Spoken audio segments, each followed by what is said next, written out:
Al-Faruqi media, only Islamic releases.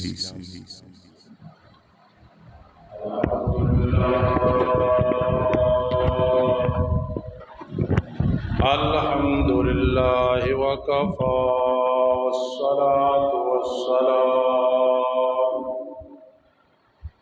والصلاة والسلام على من لا نبي بعده وعلى آله وأصحابه وأزواجه وآل بيته وأحبائه.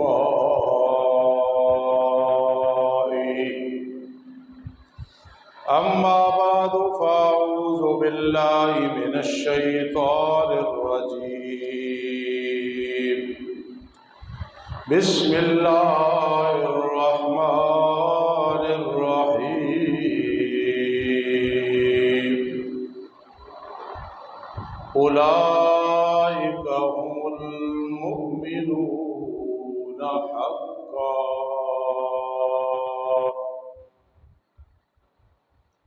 وقال الله تعالى في مقام آخر: رضي الله عنهم ورضوا عنه ذلك لمن خشي ربه. قال النبي صلى الله تعالى عليه وسلم: أكرموا أصحابي فإنهم خياركم، أو كما قال النبي صلى الله تعالى عليه وسلم. وأيضا قال النبي صلى الله تعالى عليه وسلم: إذا رأيتم الذين يسبون أصحابي فقولوا لعنة الله على شركم، أو كما قال النبي صلى الله تعالى عليه وسلم. سبحان ربك رب العزة عما يصفون، وسلام على المرسلين، والحمد لله رب العالمين. اللهم صل على محمد وعلى آل محمد كما صليت على إبراهيم وعلى آل إبراهيم إنك حميد مجيد. اللهم بارك على محمد وعلى آل محمد كما باركت على إبراهيم وعلى آل إبراهيم إنك حميد مجيد.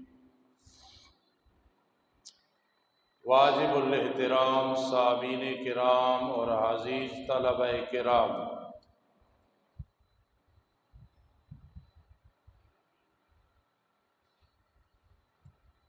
سابقہ جمعۃ المبارک سے پہلے جس پہ بندہ ناچیز نے بیان کیا تھا وہ یہ تھا کہ صحابہ کرام رضی اللہ تعالیٰ عنہم کے بارے میں 12 عقائد رکھنے، ان کے ساتھ عقیدت، محبت، پیار، ان کے حقوق کو سمجھنا، ادب و احترام کو سمجھنا، وہ 12 عقیدے علماء محققین نے لکھے ہیں۔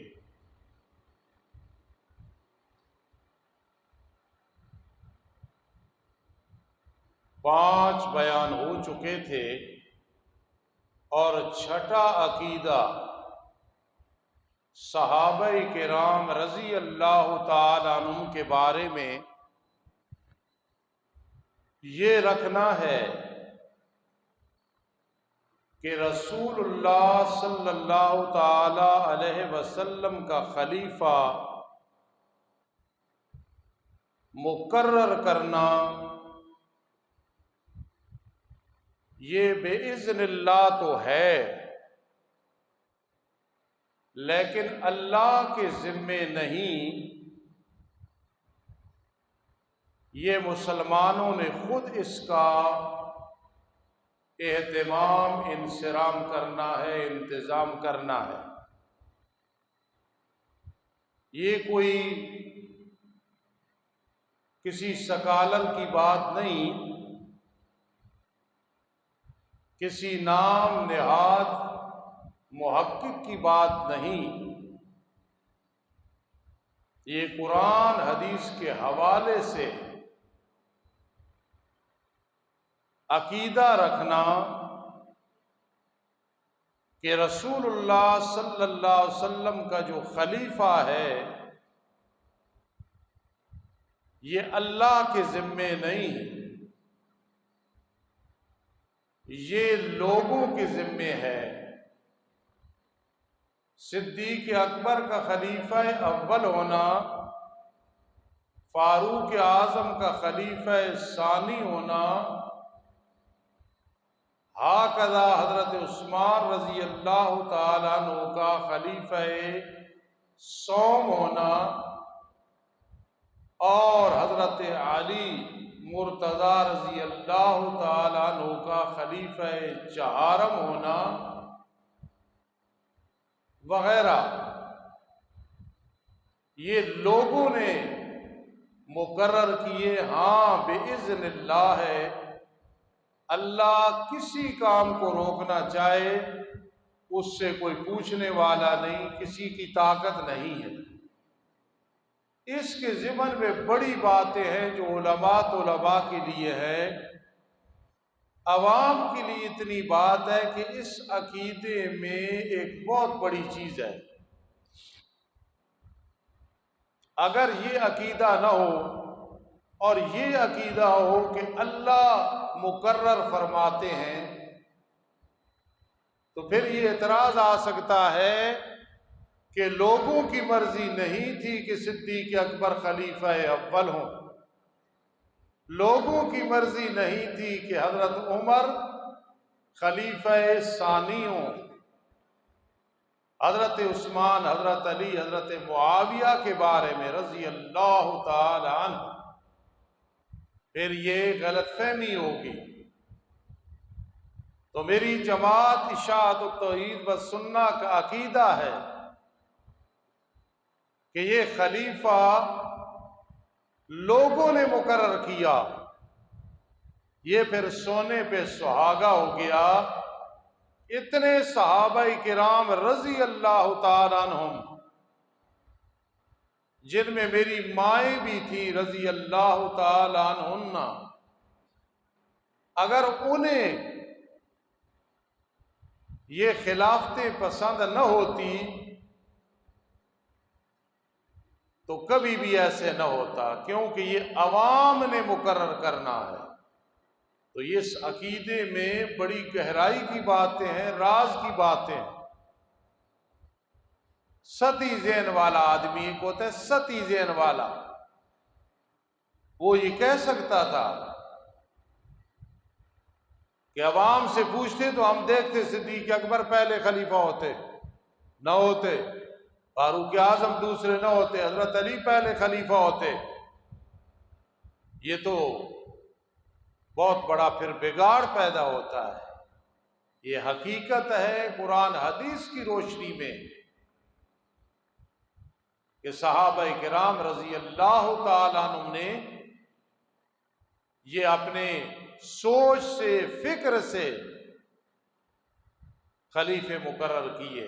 ہاں، محمد الرسول اللہ صلی اللہ تعالی علیہ وسلم اپنی حیات طیبہ میں جو 63 سال آپ کی زندگی مبارک تھی، اس کے بعد آپ مصداق بنے، انک میت وانہم میتون، ما جعلنا لبشر من قبلک الخلد وما محمد الا رسول قد خلت من قبل الرسل۔ اس میں آپ اشارہ کر گئے کہ سب سے پہلے خلیفہ صدیق اکبر ہے۔ خیر القرون قرنی، کاف سے مراد صدیق اکبر، را سے مراد حضرت عمر، نون سے مراد حضرت عثمان، اور علی، یا سے مراد حضرت علی رضی اللہ تعالیٰ عنہ۔ شرح عقائد عقیدے کی کتاب ہے، جب تک وہ آدمی نہ پڑھے تو دورہ حدیث نہیں کر سکتا، عالم نہیں بن سکتا۔ اس میں ہے کہ میرے آقا نے فرمایا جو خلافت ہے یہ 30 سال ہے، اس کے بعد پھر اختلافات زیادہ ہو جائیں گے، جھگڑے فساد زیادہ ہو جائیں گے، وہ ان 4 پہ مکمل ہو جاتے ہیں 30 سال۔ تو اس لیے ہمارا عقیدہ قرآن حدیث کے مطابق، جماعت کا عقیدہ، اہل سنت والجماعت جو ہم حقیقی عقیدہ ہے، یہ صحابہ کرام نے خود محبت میں آ کے اس لائق سمجھ کے خلیفے مقرر کیے۔ اب 7واں عقیدہ وہ یہ ہے کہ نبی اکرم صلی اللہ تعالی علیہ وسلم کی ازواج مطہرات وہ 11 تھیں جو امہات المؤمنین ہیں، اہل ایمان کی مائیں ہیں۔ پھر ان میں سے حضرت خدیجہ جیسی شخصیت، حضرت عائشہ جیسی شخصیت رضی اللہ تعالی عنہ ہے، اور ان کے بارے میں کہ حضرت خدیجہ رضی اللہ تعالی عنہ جن کا ذکر نبی اکرم صلی اللہ تعالی علیہ وسلم پوری زندگی کرتے رہے، اور ان کی سہیلیوں کے پاس آپ تحفے بھیجتے تھے، بکری ذبح کی کوئی چیز ہے تو حضرت خدیجہ کے سہیلیوں کے پاس بھیجتے تھے۔ یہ معلوم ہوا کہ جب کوئی عزیز بزرگ فوت ہو جائے، کوئی محبوب فوت ہو جائے، اس میں فتنہ نہ ہو، اس کے چھوٹے بڑوں کو یاد رکھنا، یہ سنت نبی کریم صلی اللہ تعالی علیہ وسلم ہے۔ جی، اور حضرت زینب بنت خزیمہ رضی اللہ تعالیٰ عنہ یہ بھی آپ کی زندگی میں وفات پا چکی تھی۔ تمام ازواج مطہرات میں حضرت خدیجہ اور حضرت عائشہ کا مقام سب سے زیادہ ہے رضی اللہ تعالیٰ عنہ۔ یہ 7واں عقیدہ ہے جو اپنی ماؤں کے بارے میں رکھنا ہے۔ جب آدمی حدیث کی کتابیں کھولے، مشکات شریف ہے یا صحاح 6 کی کتابیں ہیں، بخاری و مسلم وغیرہ، جو کتاب ہے، کتاب الوضو میں کتنے باب، کتاب الغسل میں، ہر میں وہاں پتہ چلتا ہے کہ نبی اکرم صلی اللہ تعالی علیہ وسلم کی اتنی ازواج مطہرات کیوں تھی، 4 سے زیادہ کیوں تھی۔ انہوں نے نبی اکرم صلی اللہ علیہ وسلم کے اندرونی حالات، گھر کے حالات، سیرت طیبہ وہ اس امت تک پہنچائی ہے۔ تو 7واں عقیدہ ازواج مطہرات کے بارے میں دل کے اندر کوئی غلط فہمی یا دل کے اندر بے ادبی یا گستاخی نہیں، وہ امہات المؤمنین ہے۔ بعض کے بستر پہ قرآن کا نزول ہوا، بعض جس طرح مائی صاحبہ سب سے پہلے حافظہ قرآن تھی۔ جی، 8واں عقیدہ کیا ہے نبی اکرم صلی اللہ تعالی علیہ وسلم کی 4 صاحبزادیاں تھیں، بیٹے 4، وہ بچپن میں فوت ہو گئے۔ اللہ کی اس میں حکمت، بیٹیاں 4 اور 4 بیٹیاں ہونی قرآن سے ثابت، حدیث پاک سے ثابت، مزے کی بات شیعہ حضرات کی کتابوں سے ثابت ہے۔ میں نے پہلے بھی کئی دفعہ کہا، جو بھی دین کا کام کر رہا ہو نا، ہم اسے اچھا کہتے ہیں کہ دین کا کام کر رہا ہے۔ ساری جماعتیں اپنی جگہ کام کر رہی ہیں، جو بھی توحید و سنت اور شان صحابہ بیان کرتی ہے ہم اس کی قدر کرتے ہیں، لیکن ہماری جماعت اشاعت التوحید والسنہ گلدستہ ہے، توحید کے معاملے میں الحمدللہ جیسے ہم بیان کرتے ہیں اس طرح کوئی نہیں کرتا۔ رباطی توحید نہیں ہوتی، کھلے طور پہ ہم توحید بیان کرتے ہیں۔ رسالت کی بات آتی ہے، میری جماعت کے خطیب جب ختم نبوت بیان کرتے ہیں، دوسری جماعتوں کے لوگوں کو کہنا پڑتا ہے یہ تحقیق، یہ باتیں ہم نے کسی سے نہیں سنی ہیں۔ وَهَكَذَا شان صحابہ میری جماعت کے علماء خطباء بیان کرتے ہیں، حتیٰ کہ سپاہ والے حضرات بھی کہتے ہیں کاش یہ آدمی ہمارے پاس ہوتا۔ میری جماعت کے خطباء کے بارے میں کہا جاتا ہے۔ اور اسی طرح جب ہم حقوق اللہ بیان کرتے ہیں، حقوق العباد بیان کرتے ہیں، تو الحمدللہ ثم الحمدللہ کہا جاتا ہے کہ گویا انہی کی ذمہ داری ہے اور یہ بیان کر رہے ہیں اور ان کی تحقیق ہے۔ یہ ذالک فضل اللہ یؤتیہ من یشاء۔ میرے ایک شاگرد تھے، بڑے لائق اور فائق تھے۔ جب ہم نے دورہ میراث اس مدرسے میں شروع کیا تو انہوں نے یہ بات مشہور کی اور میرے ذہن میں بھی بیٹھی کہ یہ اللہ نے توفیق جمعیت اشاعت التوحید والسنہ کو دی ہے کہ دورہ میراث اور وراثت پہ محنت الحمدللہ چھوٹے سے ادارے سے شروع ہوئی ہے۔ تو ہماری جماعت ہر موضوع کو کھلے طور پہ بیان کرتی ہے۔ 2 اہل علم لوگ بیٹھے ہو، 2 غزوات ہیں، 2 جہاد ہیں۔ ایک ہے الغزو العسکری، سمجھنا بات، اور ایک ہے الغزو الفکری۔ ایک ہے جہاد لشکری طور پہ، اسلحہ ہے، افواج ہیں، ہم ان کی قدر کرتے ہیں، وہ ہمارے محافظ ہیں، ہماری پہچان ہے۔ اعتراض اشکال اپنی جگہ پہ، لیکن حقیقت کا انکار نہیں ہے۔ ہم فوج کے قائل ہیں، آرمی کے قائل ہیں، مجاہدین کے قائل ہیں، ان کی قدر کرتے ہیں۔ میرے آقا علیہ السلام نے فرمایا جب تم جہاد چھوڑ دو گے اللہ تم پہ ذلت مسلط کر دے گا۔ یہ ہے الغزو العسکری۔ اب آگے چلنا، ایک ہے الغزو الفکری، وہ کبھی الغزو العسکری نرم ہو سکتا ہے، دھیما پڑ سکتا ہے، چلو یوں کہو بند ہو سکتا ہے سستیوں کی وجہ سے، لیکن الغزو الفکری علماء کے ذمے ہے۔ اس بات کو سمجھنا، فکر اور نظریے والی جو جنگ ہے اس کو ہمیشہ جاری رکھنا ہے۔ اب میری بات سمجھنا، ہم الحمدللہ علماء کی جماعت، طلباء کی جماعت، مجھ جیسے چھوٹے لوگ، علماء جیسے بڑے لوگ، ہم الغزو الفکری کر رہے ہیں۔ الغزو الفکری کس کو کہتے ہیں ذرا خیال کرنا۔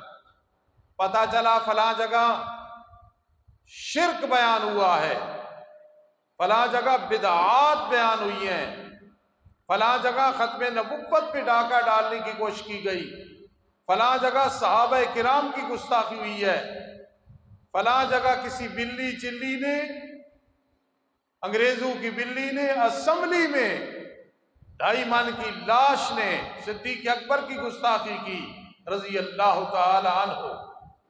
فلاں جگہ دینی مدارس کی مخالفت ہوئی ہے، فلاں جگہ دین کے کسی ایک رکن کے ساتھ مذاق کیا گیا ہے۔ یہ الغضب الفکری علماء کا کام ہے، اور ہمیں فخر ہے۔ کرے کوئی دین کی مخالفت، آگے جو اثر ہو وہ اللہ کے ذمے ہے۔ الحمدللہ الحمدللہ علماء حق کی جماعت یہ جہاد ضرور کرتی ہے۔ اور اسمبلی میں بیٹھنے والوں یہ بات کی اپنا جواب سن لو، اور خانقاہوں میں یہ بدعات کرنے والوں اپنا جواب سن لو، اور نجی مجلسوں میں یہ پراپگنڈے کرنے والوں دین کے خلاف سن لو جواب۔ یہ کام شاید اس طرح کسی سے آپ نے نہ سنا ہو جس طرح فقیر پر تقصیر بیان کر رہا ہے کہ الغضب الفکری یہ ہمارا کام ہے، ہم یہ کرتے ہیں۔ آپ تھوڑی سی بات کا اندازہ لگا، مڈیالے میں جتنی میری جماعت کی مسجدیں ہیں، میرا یقین ہے کہ کسی خطیب کو پتہ چلے آج صحابہ کرام کی گستاخی ہوئی، آج اولیاء کرام کی گستاخی ہوئی، آج فلاں بدعت کے بارے میں کہا گیا جو نہ کرے تو وہ بدبخت ہے، میں کہتا ہوں ضرور اس جمعے کا یہ موضوع ہوگا۔ بے شک آپ اگر اس کے علم میں نہیں ہے یا وہ بھول گیا ہے وہ علیحدہ بات ہے، پتہ چل جائے۔ آپ مجھے بھی جانتے ہیں، میں بڑا کمزور آدمی ہوں، بڑا چھوٹا آدمی ہوں، لیکن آج تک اگر پتہ چل جائے، بلکہ جلسوں میں الحمدللہ طالب علموں کو بھیجتا ہوں، جاؤ اپنا مسلک کوئی بیان کرے، لیکن اس پہ کوئی کیچڑ اچھالے تو ہمارا فرض ہے ہم بیان کریں گے۔ ہمیں اپنے مشن سے اتنا پیار ہے۔ الغضب الفکری یہ علماء حق کرتے ہیں، ہماری زندگیاں اسی میں گزر رہی ہیں۔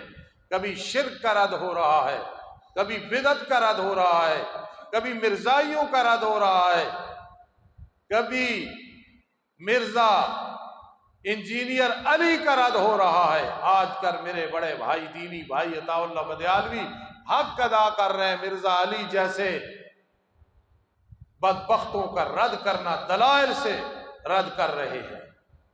جب بھی کوئی فتنہ اٹھتا ہے تو علماء حق اس کا رد کرتے ہیں، یہ ہمیں سعادت نصیب ہے الحمدللہ۔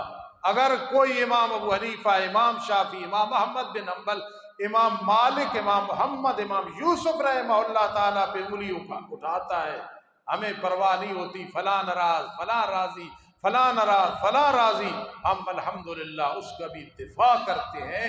یہ الغضب الفکری، الغضب النظری ہمیشہ جاری ہے، چاہے تصنیف کے ذریعے ہے، چاہے تقریر کے ذریعے ہے، چاہے مناظرے کے ذریعے ہے، چاہے فلاں چیز کے ذریعے ہے، فلاں دلیل کے ذریعے ہے، یہ ہے۔ تو 8واں عقیدہ یہ ہے کہ نبی اکرم صلی اللہ تعالی علیہ وسلم کی 4 صاحبزادیاں تھیں۔ سب سے بڑی بات قرآن جیسی دلیل، نص قطعی قرآن مجید میں آیا، یا ایھا النبی قل لازواجک وبناتک ونساء المؤمنین۔ ناراض نہ ہونا، یہ جمعے کے موقع پہ بیان کوئی کر رہا ہو تو سونا یا درس میں سونا خطیب کے ذہن پہ بڑا برا اثر پڑتا ہے۔ پچھلے جمعے مجھے عطا الرحمان صاحب بتا رہے تھے، ابو جی اتنی تیاری کر کے جاتے ہیں، فلاں فلاں آدمی سو رہا ہوتا ہے۔ میں نے کہا باپ نے پوری زندگی یہ برداشت کی تو آپ بڑی جلدی تھک گئے ہو، ہماری زندگیاں اس میں گزر گئی ہیں، یہ سستیوں میں اتنی جلدی تھک گئے ہو، کہہ دیا کرو، بیان کیا کرو، اپنا کام کیا کرو، ذرا بھائی جاگ کے بیٹھا کرو۔ یا ایھا النبی قل لازواجک